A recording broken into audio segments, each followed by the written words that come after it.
Let me make it clear to the people on both sides of the equation, all of my brothers in Islam and all of the Christians and native people of the UK who feel like they're underrepresented. You have more in common with the people you live amongst than you do with these political elites. The people you live amongst love their children and they're struggling to pay the bills exactly like you are. There's no reason for UK, one of the greatest countries in the world, one of the largest empires in history, to be plunged into poverty if it wasn't being looted by a political class that do not care about you. And the people who do not care about you, the number one thing they want is the different breeds or different types or different categories of poor people to fight so nobody looks up and sees who the real enemy is.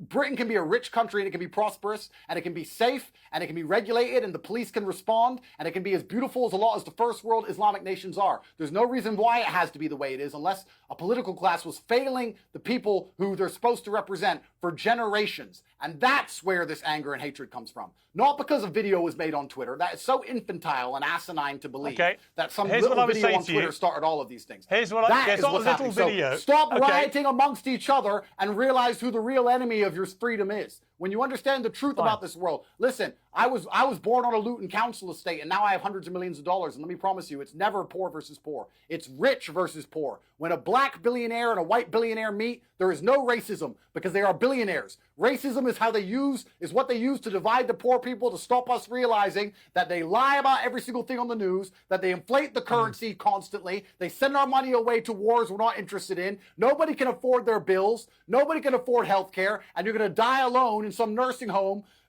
because you can't afford a nice house, because even then they're going to inheritance tax it. They don't want you realizing the truth, and that's why. But they want the poor people to fight the poor people. You know what, Andrew? I agree about the political classes failing people in Britain, as they have in many other countries. I agree with it completely. We need better politicians with better solutions to big problems facing our country.